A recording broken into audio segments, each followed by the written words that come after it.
They sat in a chamber the size of a moon. Silken-robed delegations floated on anti-grav platforms, their tendrils lazily swaying, gills pulsing with superiority.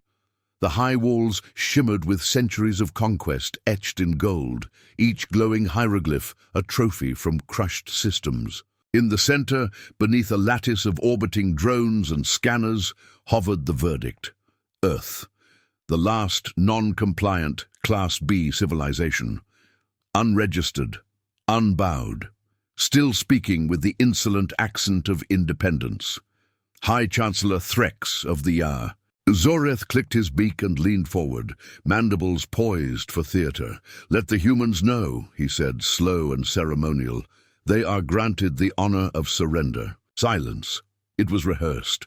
The kind of silence used in symphonies before the drop. It tasted of certainty. One of the observers, a serpentine Vin archivist, chuckled in 13 dialects simultaneously. "Do they even have a planetary defense?" "Net, they have satellites," offered another, smirking. The chamber rippled with laughter, a rhythmic, harmonious mockery. Weapons-grade condescension. Then the human reply came. It wasn't a voice. It wasn't even a signal. It was a blackout. In the exact millisecond, the surrender transmission reached Earth's sector. 8 Council-linked relays in the periphery quadrant blinked out of existence. Not disabled, not hacked, gone. One breath passed. Then came the ping. It echoed in every neural implant across the chamber, a simple human tone. No encryption, no complexity, just clarity. Declined. That was it. No. Diplomacy, no counteroffer. No demand. Declined. Chancellor Threx's throat sac quivered. Activate full reconnaissance. Find the origin of that. "It wasn't from Earth," the technician stammered, his voice trembling in binary echo. "It came from within our secure relay grid, inside the council ring. Impossible. Check again. Pause. There's something else." The chamber darkened. The golden walls stopped glowing. Orbiting data drones stuttered and dropped. The maps on the holodisplay no longer showed Earth system. Because Earth's system was no longer where it had been. It had moved, or rather its readings had. A counselor tried to speak, but his voice cracked under something no one had felt in 1,000 years. Confusion. Another tried to gesture to the control throne, only to find the interface frozen. Glitching.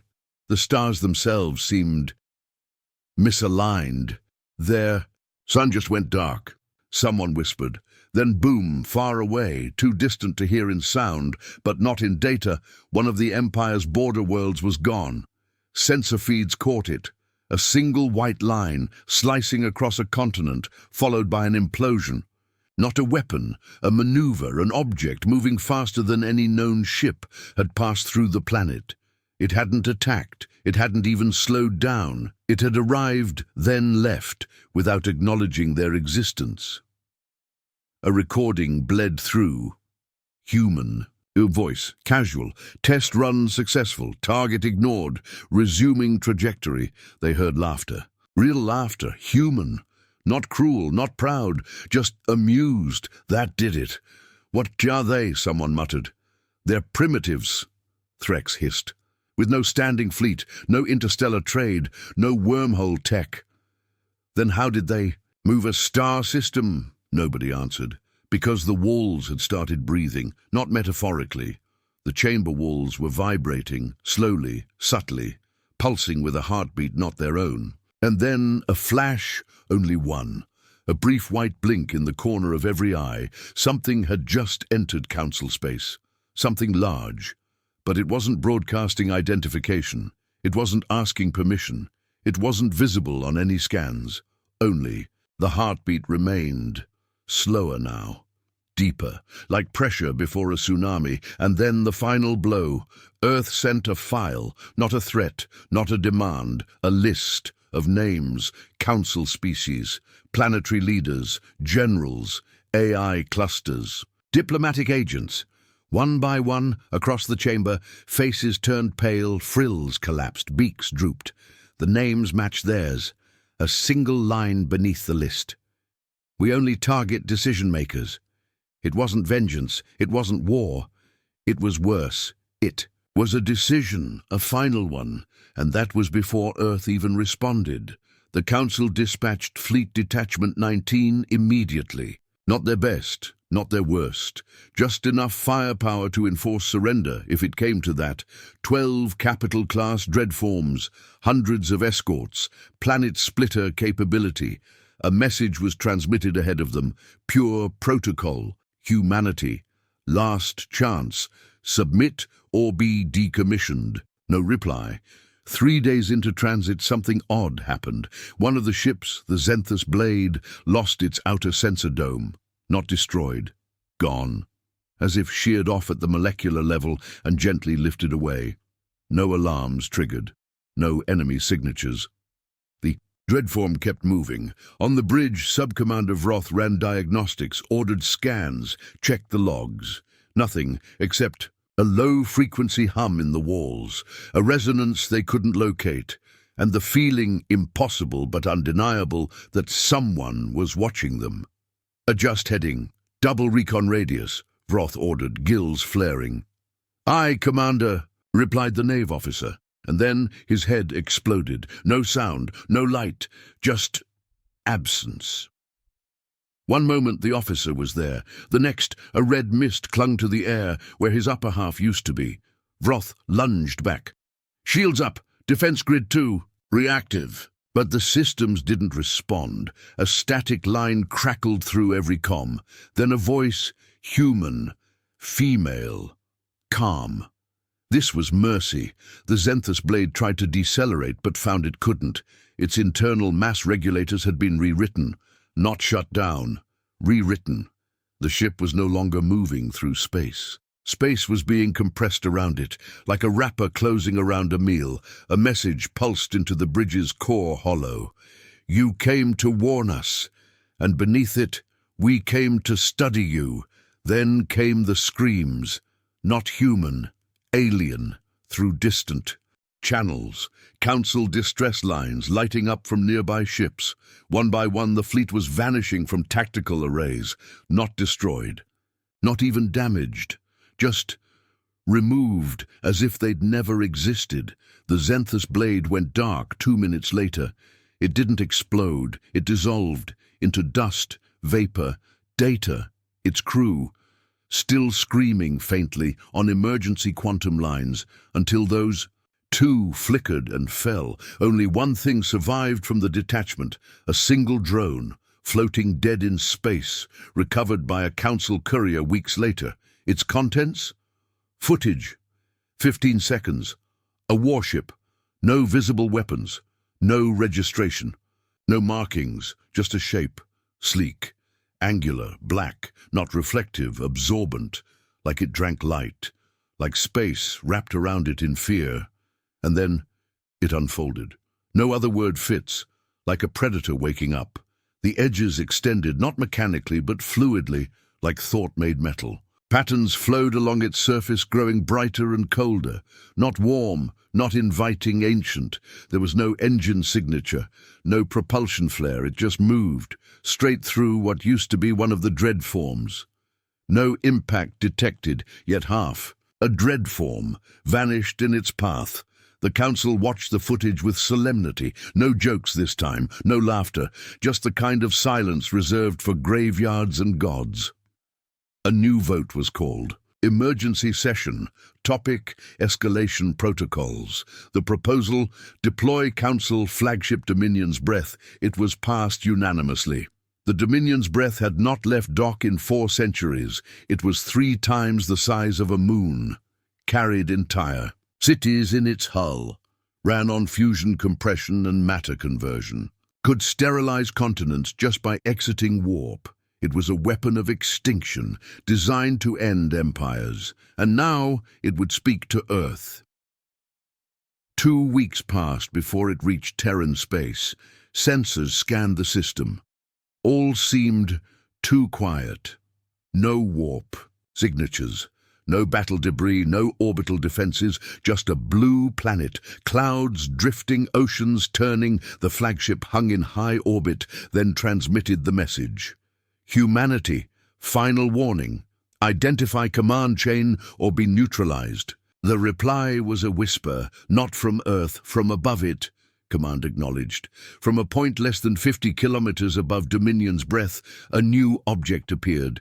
Not warped in, not arrived, revealed. It had been there the whole time, somehow undetectable. The object was smaller than the flagship.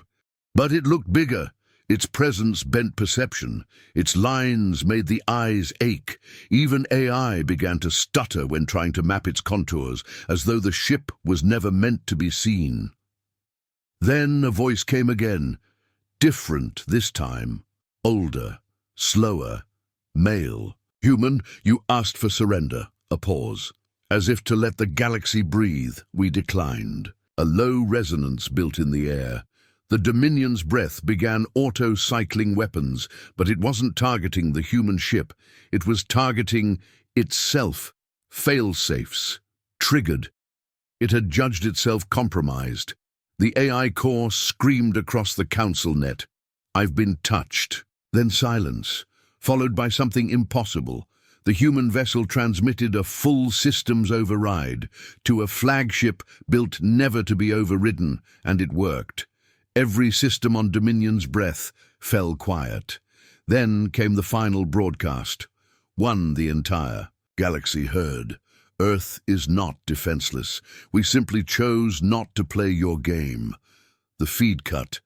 The flagship remained, dead in space. Its reactors inert, its crew alive but unable to move, to act, to even communicate, just drifting, a monument to overconfidence, a warning written in steel. The council scrambled. 2,000 systems recalled their diplomats. Trade with Earth's sector dropped to zero. Dozens of species issued apologies, condemnations, retreat orders. Earth replied to none. Instead, from deep inside the void, another signal emerged. Coordinates to a place unknown, beyond mapped space. The message was simple. Do not follow. This is your last courtesy. No threats, no demands, just gravity. The kind that pulls on stars and pride. Alike, and across the galaxy, the phrase began to echo, passed from species to species, ship to ship, screen to screen, whispered like legend, like prophecy. They didn't respond with armies. They responded with understanding. Then silence, and the stars held their breath. The Empire chose a different approach next. Fear had not been in their vocabulary for millennia. So when it crept in, quiet, corrosive, acidic, it wasn't called fear. It was called containment. A new doctrine was drafted. Not conquest, not annihilation, quarantine. Seal Earth's system, said Archmarshal Vex across 13 council. Feeds. We make it silent again, block transmissions, disrupt any outbound anomalies, smother them with silence. A billion-credit mesh field was constructed in record time. Swarms of pulse drones aligned across the heliosphere, forming a lattice of suppression. Quantum relays tuned to detect and intercept any known particle form of data, motion, weaponry. They called it the Halo Net unbreachable, untouchable, absolute. For a while it worked. No messages escaped. No ships entered. No signals emerged. Earth became once again invisible, and yet something shifted. One by one, patrols along the Halo Net reported unusual behavior. Drones, falling out of formation, not destroyed, just drifting. Communications between nodes began to delay by milliseconds, then seconds, then hours. None of the drones reported damage. Their systems were intact. They had simply stopped obeying. Firmware virus, suggested one technician. AI mimicry attack, offered another. Then came the first whisper. A patrol ship on the fringe, Sleth-class Fractal Interceptor Z-88, sent an unusual note in its daily report.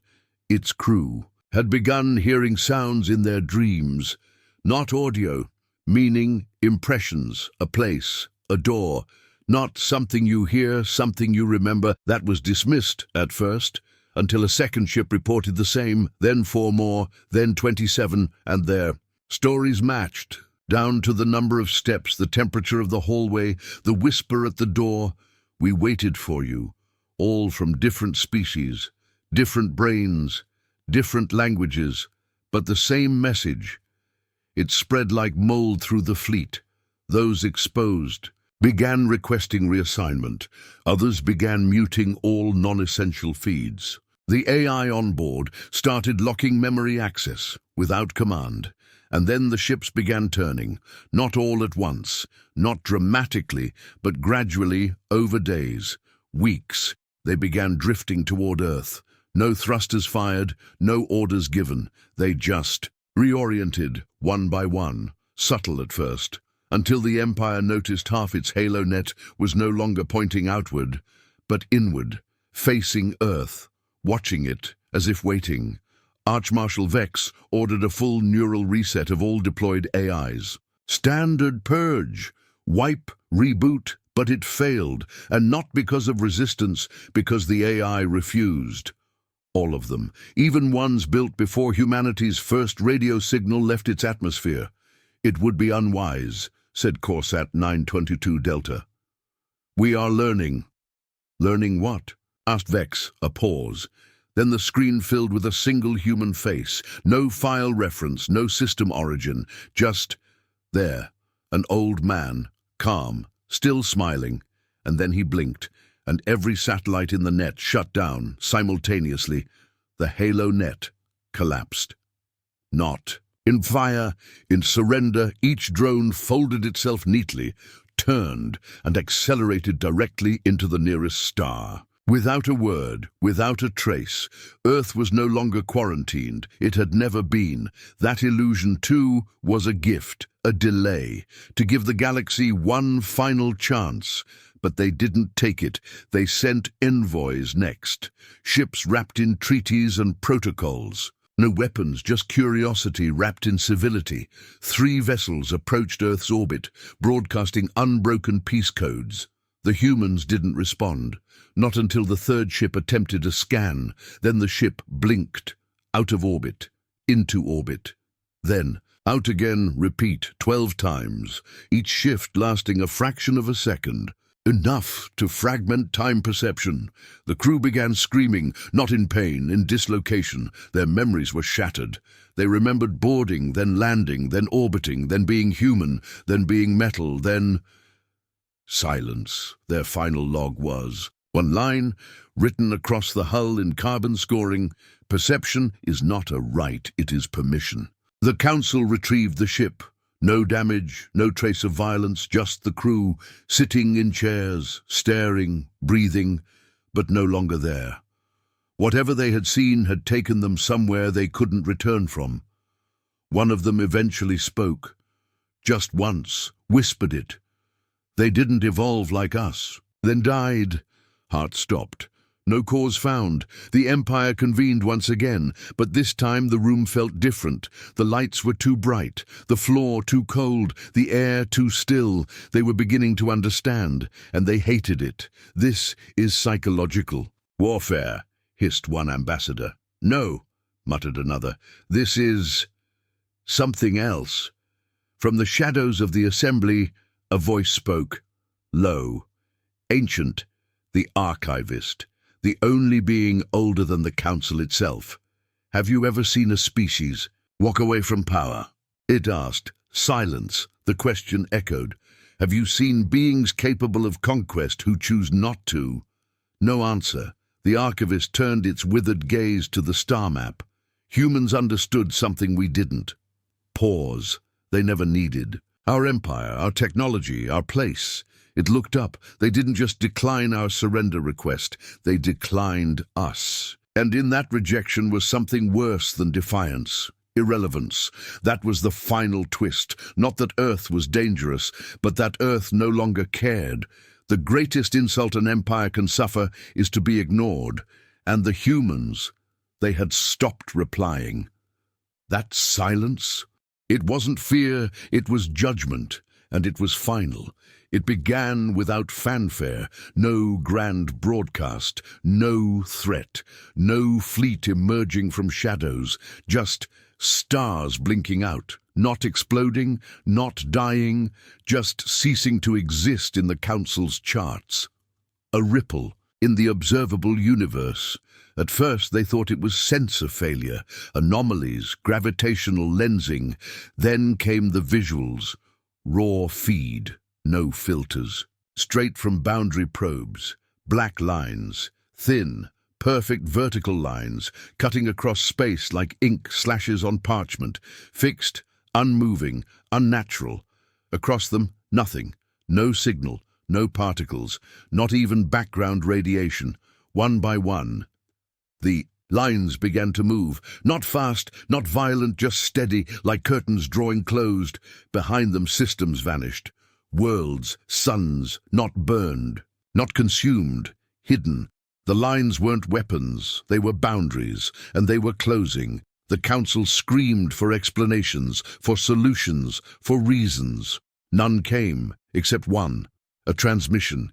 It came not from Earth, but from its shadow, from deep behind the veil of lost coordinates. A human voice. No background, no noise, just presence, clear, measured. We are not at war. A pause. We are leaving. The chamber froze, then roared. Leaving? Chancellor Vex spat the word. What does that mean? The voice answered. We offered contact. You demanded surrender. We offered silence. You called it a threat. We offered patience. You called it weakness. Another pause. This time longer, as if it were waiting, as if daring them to interrupt. No one did.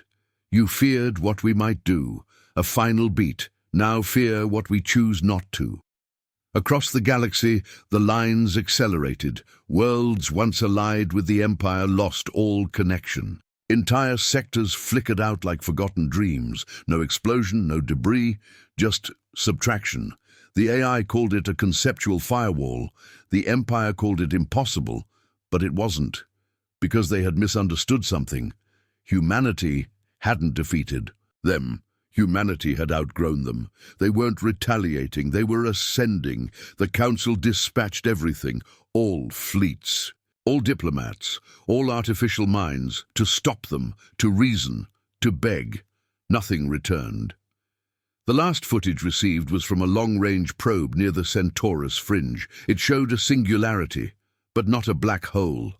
A vessel, larger than any celestial. Body, motionless, shaped like a cathedral, a reef, a weapon, all at once.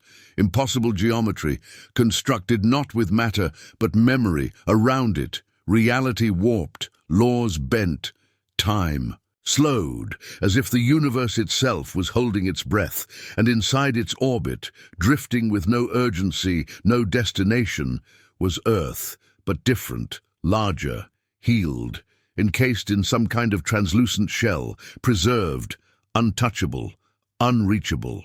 One by one, human ships emerged, sleek, silent, emissaries of something older than vengeance, cold as mathematics, gentle as inevitability. They did not fire, they did not threaten, they simply passed by.